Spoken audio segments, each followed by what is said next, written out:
Hey guys, welcome back to another episode of the Ball Fake Podcast. If you're watching on YouTube, make sure to like, subscribe, and support our new movement by putting Let's Go Viral in the comment section. But if you're listening on Apple Podcasts or Spotify, make sure to give us a 5-star rating and a nice review. But without further ado, here are your hosts, Nicely Chunga Benny and Greg King. What's going on, everybody? Welcome back to another episode of the Ball Fake Podcast, members of the Off the Ball Network. And today we're going to be discussing, the James Harden and Ben Simmons potential swap to the Brooklyn Nets and the Philadelphia 76ers. But before we get started with today's episode, if you are new to our YouTube channel or listening on Apple Podcasts or Spotify, do me a quick favor by like, commenting, subscribing, turning on post notification, and giving us a 5-star rating and a nice review. We would greatly appreciate that. Now, as for today's episode, we're obviously discussing, the James Harden and Ben Simmons potential trade that could go down before the trade deadline, which is February 10th, which will be here in less than 2 days. But we got to talk about how we got here, because obviously both superstars are extremely disgruntled with their current situations as of right now. We understand that Ben Simmons last postseason, he had a really extreme NBA playoff meltdown for a superstar player of his caliber. And just judging by, the comments that were made in the press conference following that by his head coach, Doc Rivers, and his former teammate, or at least current teammate for the time being, Joel Embiid, he obviously was not too optimistic about the things that they said. We understand that, him and Doc Rivers and Joel Embiid, as of right now, they're not seeing eye to eye, at least on Ben Simmons' end of the spectrum. And he obviously requested a trade, which is ironically great timing for the Brooklyn Nets as of right now, due to the fact that James Harden is in a similar situation where he's more so very disgruntled and very unhappy with the current state of the Brooklyn Nets. They obviously are on an 8-game losing streak as of right now. Kyrie Irving being a part-time participant is not something that, James Harden is all that optimistic about. And with Kevin Durant going down with this MCL sprain and we not knowing, how long he's going to be out for, obviously he'll more than likely be ready to be 100% healthy for the postseason. But James Harden is just not a happy camper in the city of Brooklyn, and here's why. He is not playing up to his standards, first and foremost. He understands that. And James Harden is a guy that isn't always going to hold himself accountable. But the main one of the biggest things as to why James Harden is frustrated as of right now is due to the fact that with all the injuries that are given to this Brooklyn Nets roster as of right now, and Kyrie Irving being a part-time participant, James Harden has to up his level of play in the offensive production that he's giving you on a nightly basis. The issue with that is James Harden does not want to do that. For one, he didn't come into Brooklyn under the impression that he was going to have a similar role that he had with the Houston Rockets. For two, he does not want to continue to play on a bad hamstring and have to, risk another injury before the postseason comes. It's very clear that James Harden is not 100% healthy as of right now. And the fact that, he's kind of asked to, carry on a bigger load as of right now, especially as of late with Kevin Durant going down with that MCL sprain, he is not a happy camper. And it doesn't help the situation at all, given the Brooklyn Nets are in an 8-game losing streak as of right now. But James Harden, he's always been somebody that, has never really taken full accountability for, his shortcomings. And I think that can be a bit of a problem if you're the Philadelphia 76ers and you're trying to trade for him. Here's why. Obviously, Philadelphia is already a city that is, very demanding, right? Especially of their star players. You already seen how they treated Ben Simmons in the past due to, his shortcomings in the postseason and him just not playing to his level of standards, right? This is a city that has not won in a very long time. And they are getting sick and tired of the constant wasted regular seasons, wasted postseasons, and wasted opportunities of winning the championship each and every single year. With that being said, if you are Daryl Morey and you are James Harden and you guys are trying to link in Philadelphia, you have to understand the negatives that come with playing in Philadelphia. And I do believe that James Harden more than likely is coming into this situation with a lot of optimism. Now, the funny thing about this entire scenario is the fact that James Harden has not openly requested a trade as of right now, and he more than likely won't, due to the fact that, he's going to be a free agent at the end of the summer. Hell, why force the Philadelphia 76ers to try to force a trade to get James Harden as of right now when you can just sign him in the offseason and more than likely keep some of your pieces, or at least figure out what pieces you're more willing to give up in the offseason at the end of the year? With all that being said, if you're the Brooklyn Nets, you should be hitting the panic button as of right now, because everything that could possibly gone wrong went wrong in this entire scenario. James Harden, Kyrie Irving, Kevin Durant, these guys have barely played together, and we are going on 2 seasons of this dynamic trio being a unit as of right now. We understand Kyrie Irving's excuse for, him not getting the vaccine. And Kevin Durant obviously, can't do anything about preventing injuries.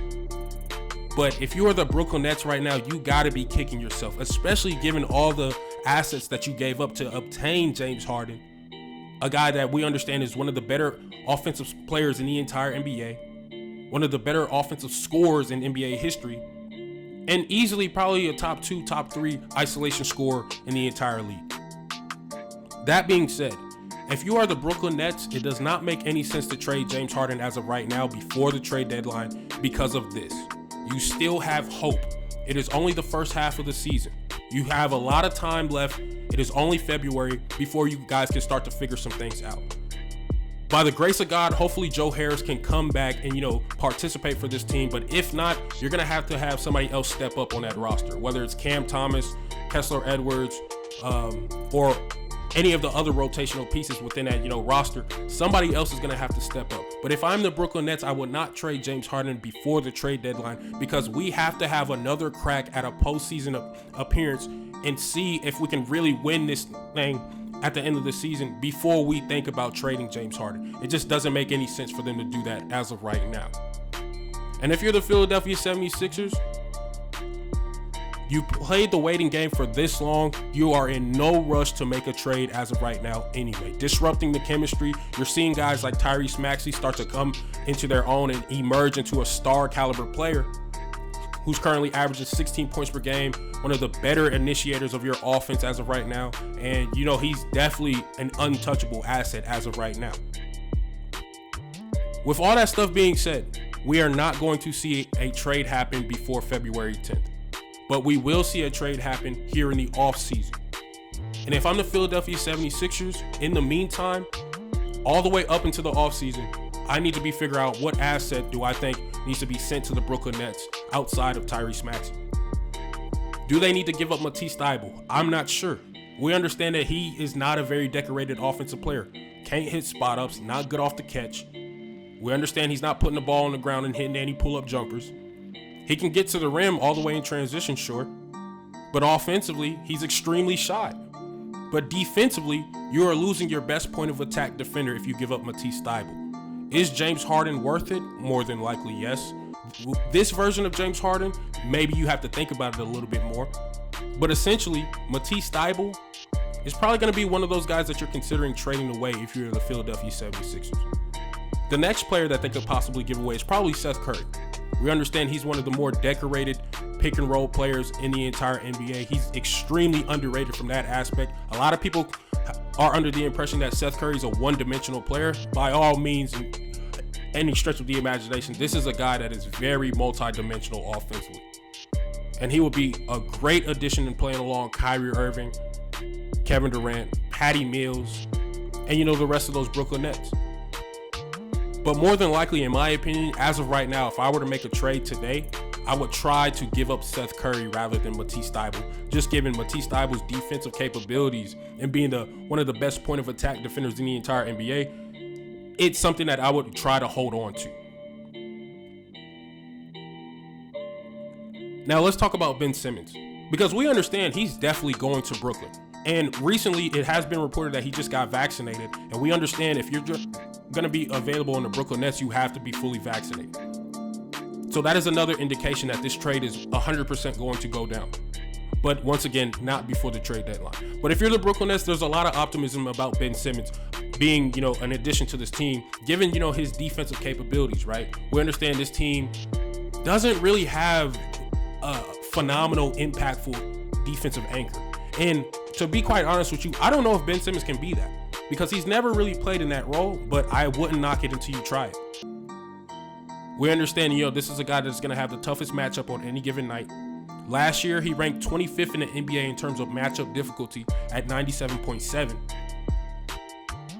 We understand he's an all-NBA caliber defender. top 5 defender in the entire NBA, defensive player of the year candidate each and every single year. And not to mention what he's able to do on the offensive end with his facilitating skill set. But in Brooklyn, surrounded by multiple 40% three-point shooters, isolation scores are all around the block, all around the perimeter. Ben Simmons is going to have a lot of room to operate. And I think we're going to see a lot of dunks from him. He's also going to help them a lot in transition because that's where the majority of his generated points come from. And even in the half-court setting, he is a pretty decent post-up scorer. And the numbers support that. So if I'm the Brooklyn Nets, I have a lot of optimism about that as well. And unfortunately, I don't think there's really any team in this scenario that has too much of an advantage over the other one. Obviously, if you're the Philadelphia 76ers right now, you have the most leverage, given James Harden is somebody that, you know, has a great relationship with Daryl Morey, who's obviously the executive of the Philadelphia 76ers. And not to mention, you know, the Sixers are one of 3 teams in the entire NBA that actually have the room and the cap space to trade for James Harden. And lastly, of those 3 teams that actually have room to trade for James Harden due to their cap space, the Philadelphia 76ers give you the best chance of winning a title. So when we factor all of that stuff in to the equation, James Harden is more than likely going to sign with the Philadelphia 76ers in a sign-in trade here in the offseason. And with that being said, there are some questions about his fit playing alongside Joel Embiid. Now, obviously, I think their play styles mesh pretty well for the most part. They're going to be phenomenal in the 2-man game. Pick and roll is going to be really nice, even though we're probably not going to see a high frequency of that. And James Harden, you know, being one of the better offensive threats in the entire NBA from an isolation standpoint. You can give him the ball at the end of the shot clock. He can make something happen for you guys. You always are going to have a lot of options offensively, having James Harden on the team, and Tyrese Maxey, and Tobias Harris, alongside Joel Embiid. There's a lot of optimism from that side of the spectrum. But my biggest concerns with James Harden going to Philadelphia is this. Is he going to hold himself accountable? Because the city will definitely hold him accountable, and Doc Rivers sure as hell will as well. Number 2, how will him and Joel Embiid's personalities mesh well together? Because personality-wise, they're kind of 2 different guys from that aspect. And I'm not sure if, you know, James Harden's laziness and, you know, those times when he gets disengaged is going to be all that, you know, welcoming here in Philadelphia. So that is a bit of a level of concern as well. And then most importantly, we understand that he has not had the greatest season as of right now. He's playing extremely inefficient, and some of it might have to do with, you know, the hamstring injury. But currently on the year, he has a true shooting percentage of 57%, which is the lowest since his rookie year. His PER is 21.0, which is the 3rd lowest in his entire NBA career. And he's got a career high in turnover percentage at 19.8%. If I'm the Philadelphia 76ers, I got to be a little bit concerned about that type of stuff. But more than likely, I do believe that, you know, this increases the chances of them holding up a title at the end of the season. I'm not saying they're favorites or anything, but I also think that, you know, the Brooklyn Nets are also going to have another increase in chance in terms of, you know, them holding up a trophy at the end of the season as well, or at least following the following season when these guys are traded in the offseason. But you guys let me know what y'all think about this in the comment section. Thank you guys so much for tuning into another episode with me on the Ball Fake Podcast. If you are new to our YouTube channel or listening on Apple Podcasts or Spotify, make sure to give us a 5-star rating and a nice review. But besides that, it's your boy Nicey Chunga Benny. You're listening to the Ball Fake Podcast, and we out.